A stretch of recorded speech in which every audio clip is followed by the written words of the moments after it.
주님의 은혜와 평안을 전합니다. 다 같이 신앙 고백하심으로 목요일 새벽 예배 하나님께 드리겠습니다. 나는 전능하신 아버지 하나님, 천지의 창조주를 믿습니다. 나는 그의 유일하신 아들, 우리 주 예수 그리스도를 믿습니다. 그는 성령으로 잉태되어 동정녀 마리아에게서 나시고 본디오 빌라도에게 고난을 받아 십자가에 못 박혀 죽으시고 장사된 지 사흘 만에 죽은 자 가운데서 다시 살아나셨으며 하늘에 오르시어 전능하신 아버지 하나님 우편에 앉아 계시다가 거기로부터 살아있는 자와 죽은 자를 심판하러 오십니다.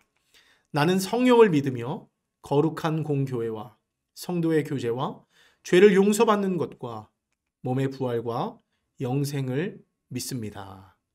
아멘. 참 좋으신 하나님 감사합니다. 오늘도 주님의 사랑하시는 백성들 불러 모아주시고 하나님의 말씀으로 교훈하여 주시니 감사를 드립니다. 하나님, 날마다 주님의 말씀을 읽고 묵상하고 읊조리며 하나님이 우리에게 주신 귀한 말씀들 감사히 받을 수 있도록 도와주시고 매일 매순간 하나님의 말씀을 이 땅 가운데 이루며 주님의 영광 위하여 살아가는 믿음의 백성들 될 수 있도록 주님 은혜 베풀어 주시옵소서. 오늘도 귀한 말씀 주실 것들을 기대하며 예수님 이름으로 기도합니다. 아멘. 오늘 우리에게 주신 하나님의 말씀 함께 나누겠습니다. 로마서 5장 6절에서 11절까지 말씀입니다. 우리가 아직 연약할 때에 기약대로 그리스도께서 경건하지 않은 자를 위하여 죽으셨도다. 의인을 위하여 죽는 자가 쉽지 않고 선인을 위하여 용감히 죽는 자가 혹 있거니와 우리가 아직 죄인 되었을 때에 그리스도께서 우리를 위하여 죽으심으로 하나님께서 우리에 대한 자기의 사랑을 확증하셨느니라. 그러면 이제 우리가 그의 피로 말미암아 의롭다 하심을 받았으니 더욱 그로 말미암아 진노하심에서 구원을 받을 것이니 곧 우리가 원수 되었을 때에 그의 아들의 죽으심으로 말미암아 하나님과 화목하게 되었은즉 화목하게 된 자로서는 더욱 그의 살아나심으로 말미암아 구원을 받을 것이니라.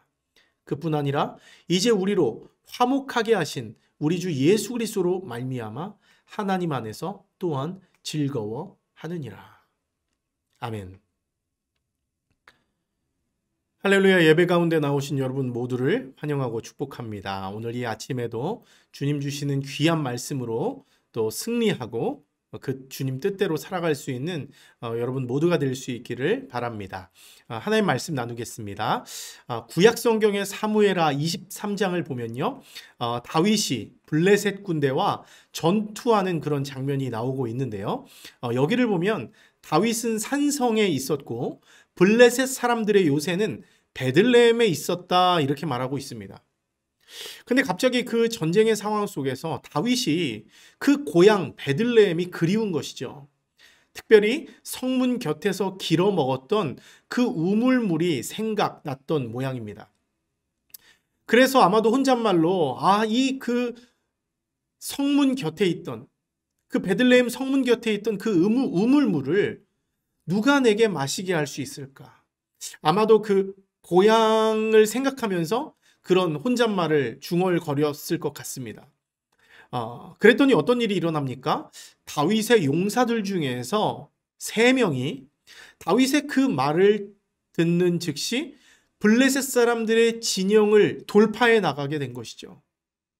그 진영을 지나가서 베들레헴 성문 곁에 있던 그 우물물, 다윗이 그토록 마시고 싶었던 그 우물물을 길어가지고 다윗에게 가져다 줍니다. 자기가 섬기는 왕이 그깟 물 한 잔 먹고 싶다고 말했을 뿐인데 그들은 자기 목숨을 바쳐가면서까지 물을 길어 온 것이죠. 대단한 이야기 아니겠습니까? 이들이 자기 왕을 위한 어떤 충성심 때문이었는지 아니면 더 큰 성공을 위한 어떤 정치적 야욕 때문이었는지 우리는 알 수 없지만 분명한 것은 그들의 행동이 다윗의 마음을 감동시켰던 것 같아요. 여러분, 이처럼 세상에는 다른 누군가를 위해서 목숨을 바치는 경우가 종종 있다고 하는 거예요. 누구를 위해서요? 내가 아닌 어느 누군가를 위해서 목숨을 바치는 경우가 있다는 것이죠. 다윗의 용사들처럼 자신이 섬기는 왕을 위해 목숨을 바칠 수도 있고요. 때론 우리가 뉴스들을 보면 어떻습니까? 사회 정의를 실현하기 위해서 목숨 바치는 사람들이 있어요. 또 누군가를 위기에서 건져내고 선한 일을 이루기 위해서 자기 목숨을 맞바꾸는 그런 의인들에 대한 소식을 우리는 듣기도 합니다. 하지만 여러분, 이런 일들은요, 자주 있는 일들이 아니에요. 자기 목숨을 날마다 바치는 사람이 어디 있겠습니까? 그런 일은 쉽게 일어나는 일들이 아닙니다. 아주 특별한 경우에 최후의 수단으로 선택하게 되는 희생이라고 할 수 있습니다. 여러분, 그런데 오늘 본문 말씀, 로마서 5장 말씀을 한번 보십시오. 우리를 구원하신 예수님의 경우는 조금 다른 것 같아요. 7절의 말씀과 같이 세상에는 말씀드린 대로 간혹 선인들을 위해서 용감히 죽는 자들이 있습니다. 근데 우리 예수님은 어떻습니까? 선인들이 아니라 죄인들을 위해서 목숨을 바치고 있다는 거예요. 뭐라고요? 선인들이 아니라 죄인들을 위해서 자기 목숨을 내어주고 있습니다. 여러분, 생각해 보십시오. 앞서 말씀드린 대로 이 세상에 어떤 사람이 정말 가치도 없는 죄인을 위해서 대신 죽어줄 수가 있냐는 거예요. 자기에게 아무런 이득이 없는데 어느 누가 그런 고귀한 희생을 하려고 하겠나는 것이죠. 더군다나 내 마음에 못을 받고 나에게 상처를 주고 나를 떠난, 배신한 사람을 위해서 자신의 목숨을 내어주는 사람은 없을 것입니다. 절대 있을 수가 없는 일이죠. 근데 여러분, 우리 예수님이 무엇을 하셨냐는 거예요. 오늘 본문이 그것을 강조하면서 말해주고 있는데요. 오늘 우리가 특별히 주목해 보아야 할 말씀은 3절의 말씀인데요. 오늘 본문 6절과 8절과 10절입니다. 6절, 8절, 10절. 여기를 한번 주목해 보세요. 여러분, 여기를 보면요, 반복적으로 어떤 때를 말하고 있어요. 어떤 때입니까? 6절을 보면 우리가 아직 연약할 때 이렇게 말하고 있습니다. 또 8절 보면 어때요? 우리가 죄인 되었을 때 말합니다. 마지막으로 10절 한번 보십시오. 우리가 원수 되었을 때 이렇게 말씀하고 있어요. 연약할 때, 죄인 되었을 때, 원수 되었을 때. 여러분, 근데 이때는 어떤 때를 말하고 있는 거예요? 죄로 인해서 하나님과 원수된 인간의 비참한 상태, 그때를 말하고 있는 것입니다. 인간이 하나님을 배신하고 반역함으로 하나님과 원수가 되었고 죄와 사망의 권세 아래 놓여서 스스로의 힘으로는 아무것도 할 수 없는 상태, 전적으로 무능력한 존재가 되어서 더 이상 하나님께로 나아갈 수 없는 상태가 된 것입니다. 이것이 바로 우리라는 존재, 인간이라고 하는 존재가 가졌던 가련함이고 비참함이라고 할 수 있어요. 근데 여러분, 우리가 이런 연약함 가운데 있을 그때, 그리고 죄인 되었을 그때에, 하나님을 떠나고 하나님과 등지고 원수 되었을 그때에 우리를 위해서 누가 어떤 일을 해주셨냐는 거예요. 누가 어떤 일을 해주셨는가?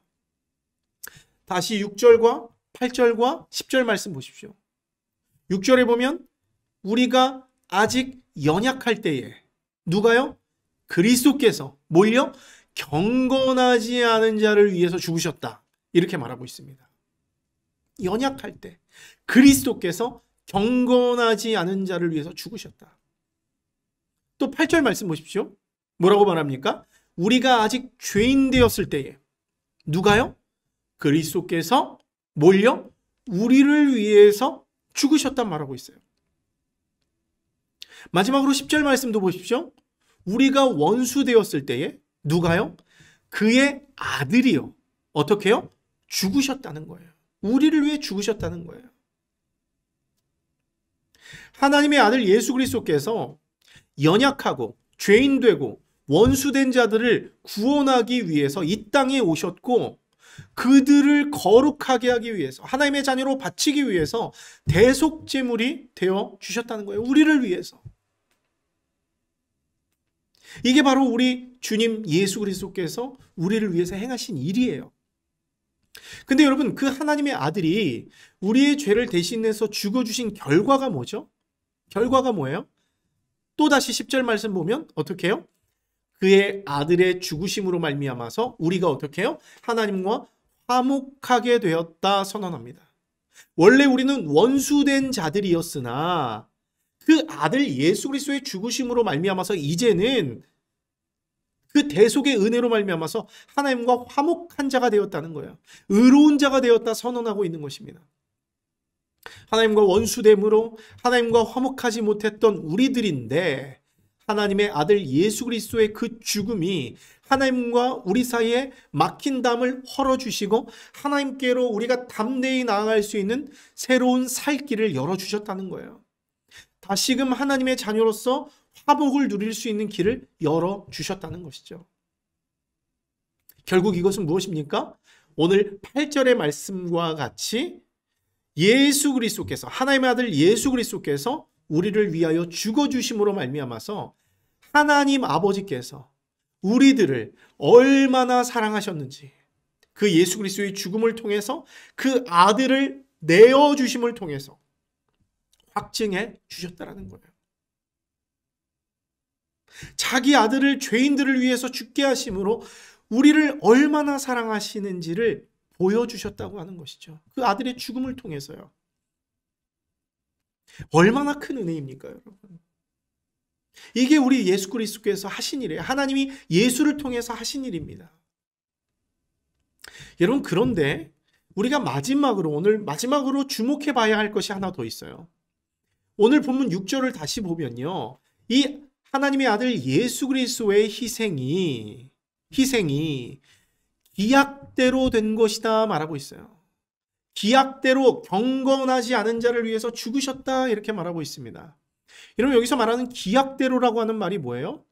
지금 예수 그리스도의 이 죄인들을 위한 희생이, 우리를 위한 희생이, 원수된 자인 우리를 위한 희생이 즉흥적으로 혹은 우발적으로 일어난 일이 아니라는 거예요.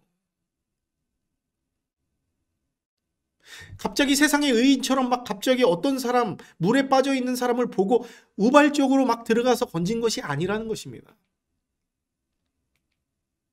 우리의 구원을 위해서, 죄인을 구원하기 위해서 하나님의 작정이 있었고요. 하나님의 약속이 있었고요. 철저한 하나님의 계획이 있었다는 거예요. 영원 전부터 우리를 위한 그 놀라운 계획이 있었다는 것입니다. 하나님의 계획이 있었다는 거예요. 비록 우리는 죄로 인하여 하나님과 원수가 되었고 하나님과 멀어졌지만 하나님은 여전히 우리를 사랑하셨습니다. 그래서 우리를 끝까지 포기하지 않으신 거예요. 하나님을 등지고 떠나고 원수됐지만 그 원수된 자들을 즉각적으로 벌하고 심판하시는 것이 아니라 끝까지 포기하지 아니하시고 기다리시고 구원받는 백성들이 돌아오기까지 하나님이 그 심판의 시기를 늦추셨다고 하는 것입니다. 은혜의 길을 열어두신 거예요. 다시금 하나님과 화목할 수 있는 길을 만들어 주셨다는 거예요. 실제로 에베소서 1장 4절과 5절 말씀 보면 이렇게 말하고 있어요. 제가 읽어드리겠습니다. 곧 창세전에 그죠? 영원 전부터 그리스도 안에서 우리를 택하사, 창세전에 그리스도 안에서 우리를 택하셨대요. 우리로 사랑 안에서 그 앞에 거룩하고 흠이 없게 하시려고 그 기쁘신 뜻대로 우리를 예정하사 예수 그리스도로 말미암아 자기의 아들들이 되게 하셨다 말씀하고 있습니다. 창세전부터 그리스도 안에서 우리를 택하셨다는 거예요. 거룩하고 흠이 없는 백성이 되게 하시려고 우리를 예정하사 그 뜻대로, 그 기쁘신 뜻대로 우리를 예정하사 예수로 말미암아, 계속 예수로 말미암아 얘기하는 거예요. 그리스도 안에서 자기의 아들들이 되게 하셨다 말씀하고 있는 거예요. 사랑하는 여러분, 결국 이것은 우리에게 무엇을 말해주고 있는 것입니까? 우리가요, 지금 하나님의 구원을 누리게 된 것은 지금 바울이 이 로마서를 통해서 계속 얘기하는 거잖아요. 우리가 하나님의 구원을 누리게 된 것은 우리가 어떤 대단한 공로를 세워서가 아니다. 어떤 특별한 힘과 능력이 있어서가 아니다. 또 우리가 어떤 한 대단한 선행을 했거나 또 하나님의 모든 율법을 완벽하게 지키고 완전하게 되어서 흠이 없어서가 아니라는 거예요. 앞서 말씀드린 대로 우리는 전적으로 타락한 사람들입니다.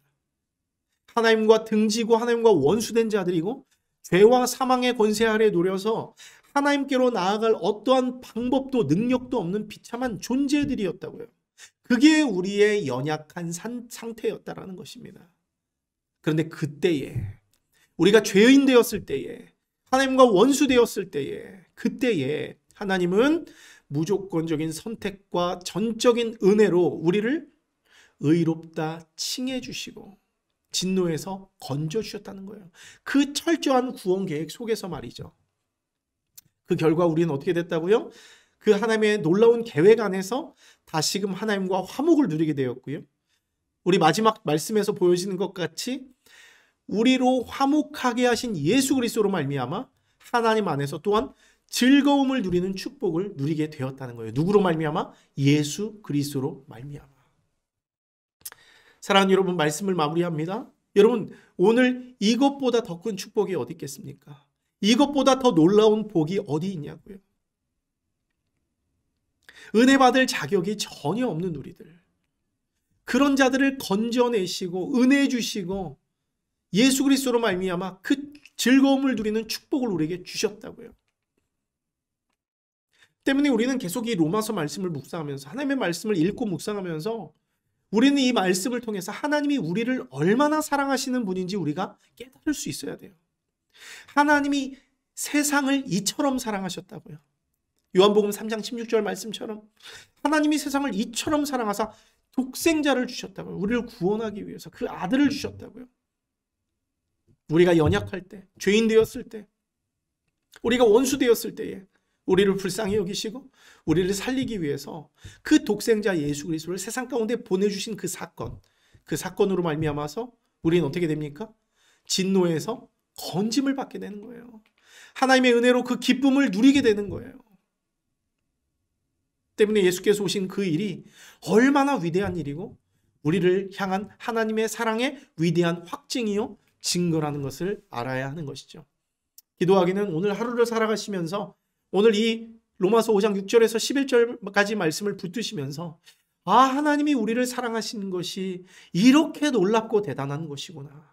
내가 무언가를 잘하고 대단하고 능력이 있고 뭘 완전해서가 아니라 이렇게 연약하고 죄인되고 그리고 우리가 원수 되었을 그때에 하나님께로 나아갈 수 없는 그런 비참한 상태에 놓여 있을 때에 하나님과 화목하지 못하고 불화하던 그때에 우리를 사랑하시고 건져내시기로 작정하시고 그 아들을 보내주셨구나 우리가 생각하면서 오늘도 그 복음이 우리에게 얼마나 크고 귀하고 놀라운 것인지 깨닫고 감사할 수 있는 그런 여러분들 되었으면 좋겠습니다. 함께 기도하겠습니다. 좋으신 하나님 감사합니다.